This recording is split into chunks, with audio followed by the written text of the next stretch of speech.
Breaking news JDS నేత ప్రజ్వల్ రేవణ్ణకు జీవిత ఖైదు శిక్ష ఖరారైంది. అత్యాచారం కేసులో తీర్పును వెల్లడించింది బెంగళూరులోని ప్రజాప్రతినిధుల కోర్టు. కర్ణాటకలో సంచలనం సృష్టించిన లైంగిక దాడుల కేసులో ప్రజ్వల్ రేవణ్ణను దోషిగా తేల్చింది కోర్టు. దీంతో కోర్టు హాల్లో కుప్పకూలాడు రేవణ్ణ. ప్రజ్వల్ రేవణ్ణ అత్యాచారానికి పాల్పడ్డారంటూ మహిళ ఫిర్యాదు చేసింది. అయితే లేడీ కంప్లైంట్ తో ప్రత్యేక బృందాన్ని ఏర్పాటు చేసింది కర్ణాటక ప్రభుత్వం. అనంతరం విచారించిన స్పెషల్ టీం 2000 పేజీల ఛార్జ్ షీట్ దాఖలు చేసింది. కోర్టు తీర్పుతో బాధితులు సంతోషం వ్యక్తం చేస్తున్నారు.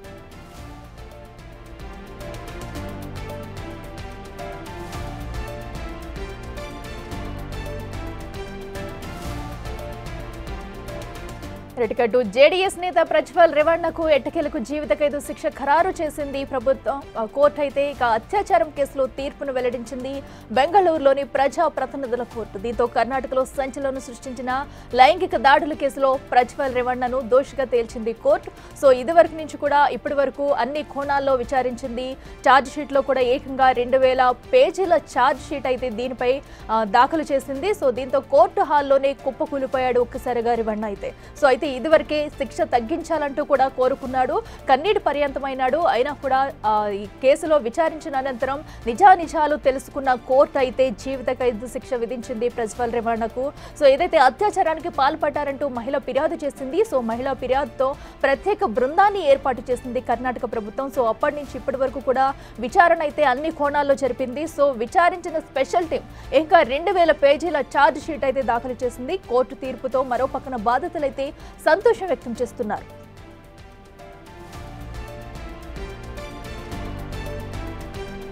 ఇదే అంశానికి సంబంధించి మరింత సమాచారం మా ప్రతినిధి శివ అందిస్తారు. శివ, చెప్పండి, ప్రజ్వల్ రేవణ్ణకు ఎట్టకేలకు జీవిత ఖైదు శిక్ష ఖరారు చేసింది.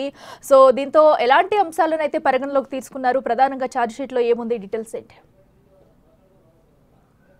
జేడీఎస్ మాజీ ఎంపీ ప్రజ్వల్ రేవణ్ణకు కర్ణాటక ప్రజాప్రతినిధుల కోర్టు శిక్షను ఖరారు చేసింది. నిన్న దోషిగా నిర్ధారించిన కోర్టు ఈ రోజు శిక్షను ఖరారు చేస్తానని తెలిపిన నేపథ్యంలో కొద్దిసేపటి క్రితమే జీవిత ఖైదు విధిస్తూ కోర్టు ఆదేశాలు జారీ చేసింది. మరోవైపు బాధితురాలు ఎవరైతే ఉన్నారో బాధితురాలకు 7 లక్షల రూపాయలు చెల్లించాలంటూ కూడా ప్రజ్వల్ రేవణ్ను కోర్టు ఆదేశించింది. మొత్తంగా చూసుకుంటే ఏదైతే 2021 నుంచి అనేక మంది పైన అత్యాచారం చేసి వారికి సంబంధించిన వీడియోలు చిత్రీకరించి అవన్నీ కూడా ఇష్టానుసారం వ్యవహరించారు అనేది ప్రధానంగా ఆరోపణలు ఎదుర్కొన్నారు జేడీఎస్ మాజీ ఎంపీ ప్రజ్వల్ రేవణ్ణ.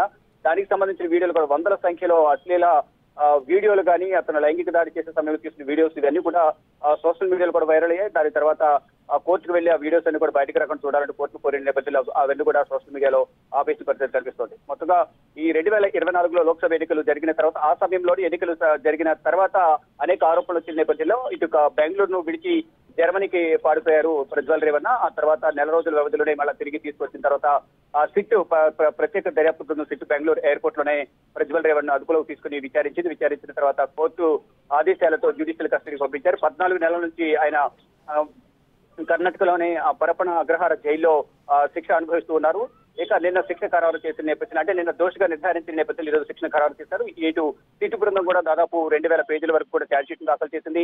23 మంది సాక్షులను విచారించింది. 123 సాక్ష్యాలను కూడా కొన్ని ఆధారాలను కూడా కోర్టుకు సమర్పించినట్టు కూడా తెలుస్తుంది. నిన్ననే ఈ దోషిగా నిర్ధారించిన సమయంలోనే ప్రజ్వల్ రేవణ్ణ కోర్టులో కుప్పకూలిపోయారు. కన్నీటి పర్యంతమయ్యారు. శిక్షను తగ్గించాలి, తక్కువ శిక్ష విధించాలంటూ కూడా కోర్టుకు ప్రాధాన్యపడినప్పటికీ కూడా ఇటు సిట్ బృందం కానీ ఇటు కేసు తీవ్రతను బట్టి వారి దగ్గర ఉన్న ఆధారాలను బట్టి ఇటు మొత్తం జీవిత ఖైదు విధించాలని కోర్టును కోరిన నేపథ్యంలో కోర్టు తుది నిర్ణయం తీసుకుంది. ఇటు ప్రజ్వల్ రేవణ్ణకు జీవిత ఖైదు విధిస్తూ కోర్టు ఆదేశాలు జారీ చేసింది. ఇక ఫర్దర్ గా మరి ఈ ట్రయల్ కోర్టు అంటే లోయర్ కోర్టు కాబట్టి ప్రజాప్రతినిధుల కోర్టు మళ్ళా పై కోర్టుకు వెళ్లే అవకాశం కూడా ఉంటుంది. కాబట్టి ప్రజ్వల్ రేవణ్ణ పై కోర్టుకు వెళ్తారా, ఏం జరుగుతుంది, ఫర్దర్ స్టెప్ ఏం తీసుకుంటారని కూడా చూడాల్సింది. ఫర్దర్ గా న్యాయ సలహా ఏమైనా తీసుకుంటారా, కుటుంబ సభ్యుల నుంచి కానీ వారి న్యాయవాదుల నుంచి న్యాయ సలహా ఏమైనా తీసుకుంటారా లేదనేది కూడా వేచి చూడాల్సింది. కానీ గతంలో ఏదైతే సంచలనం సృష్టించిన దేశవ్యాప్తంగా కూడా ఈ ప్రజ్వల్ రేవణ్ణ ఉదంతం అనేది సంచలనం సృష్టించింది. వందల సంఖ్యలో ఇటు వీడియోస్ వారిపై అఘాయిత్యానికి అత్యాచారం చేయడం, దానికి సంబంధించిన వీడియో చిత్రీకరించడం, దాన్ని చూపించి వాళ్ళ బెదిరించి వారిపై అఘాయిత్యానికి పాల్పడినంతా కూడా చేసినట్టుగా కూడా తెలుస్తుంది. దానికి అంటే వందల సంఖ్యలో దాదాపు 1000కి పైగా కూడా వీడియోలు 1000 నుంచి 2000 వరకు కూడా వీడియోలు చిత్రీకరించిన వీడియోస్ పెన్ డ్రైవ్స్ అన్ని కూడా స్వాధీనం చేస్తుంది సిట్ బృందం అనేది కూడా తెలుస్తోంది. దానికి సంబంధించి ఆధారాలను కూడా ప్రజ్వల్ రేవణ్ణకు వ్యతిరేకంగా ఉన్న నేపథ్యంలో ఎట్టకేలకు 2000 పేజీల ఛార్జ్ షీట్ ను కూడా దాఖలు చేశారు. దాంట్లో అనేక వివరాలను ఏదైతే 2021లో మహిళపై ఫామ్ హౌస్ లో అత్యాచారం చేశారు. అదేమని వారి కుటుంబ సభ్యులకు అంటే పోలీసులకు కంప్లైంట్ చేసిన నేపథ్యంలో వారి తల్లిదండ్రులు కూడా నన్ను బెదిరించారు, నా తండ్రిని ఉద్యోగులను చేయించేశారని ఒక మహిళ ఫిర్యాదు చేసింది. తర్వాత మళ్ళీ అనేక మంది బాధితులు బయటకు వచ్చి పోలీసులకు ఫిర్యాదు చేశారు. ఎవరెవరి వీడియోలతో బయటకు వచ్చే వారందరూ కూడా మళ్ళీ వచ్చి మమ్మల్ని భయపెట్టి అంటే పార్టీ కార్యక్రమాల్లో కానీ పదవులు కానీ ఇవ్వాలంటే తనకు చెప్పిన పని చేయాలంటూ కూడా తమ పట్ల అసభ్యంగా ప్రవర్తించి వీడియోలు తీసి తర్వాత వాటిని మళ్ళీ ఫర్దర్ గా చూపించి బెదిరించి అఘాయిత్యానికి పాల్పడ్డారని కూడా గతంలో కూడా వారందరూ పోలీసులకు ఫిర్యాదు చేశారు. చాలా మంది ఇంకా కొంతమంది బయటికి రాకపోవడం, మరికొంతమంది దీంట్లో అనేక మంది గవర్నమెంట్ సంబంధించిన అధికారులు కానీ ఇతరత్ర అనేక మంది వీడియోస్ అన్ని కూడా ఉన్నాయి.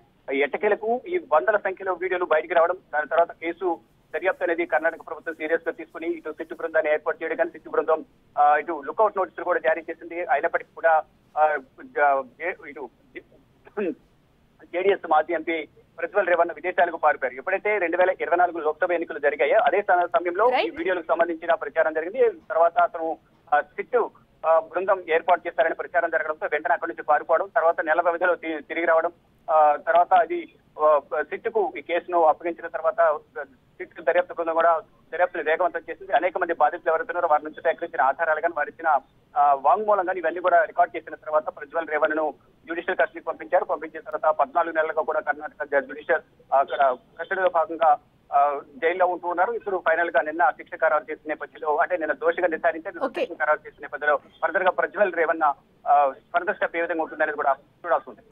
Right Shiva, thank you. So ఏదైతే ఇక లైంగిక దాడి కేసులో అటు జేడీఎస్ నేత ప్రజ్వల్ రేవణ్ణకు అయితే జీవిత ఖైదు శిక్ష విధించింది ప్రజా ప్రతినిధుల కోర్టు. అయితే ఇప్పటికే గత 14 నెలలుగా అన్ని కోణాల్లోనటే సిట్టు దర్యాప్తు ముమ్మరం చేసింది. సో ఇప్పటికే దీనికి సంబంధించి ఏకంగా 2000 పేజీల ఛార్జ్ షీట్ నమోదు చేశారు. సో ఎవరెవరు బాధితులు ఉన్నారు, ఎలాంటి వీడియోస్ బయటకు వచ్చే అనే కోణాల్లో దర్యాప్తు చేసి సో ఈ రోజైతే ఎట్టకేలకు జీవిత ఖైదు శిక్ష విధిస్తూ కూడా నిర్ణయం తీసుకున్నారు.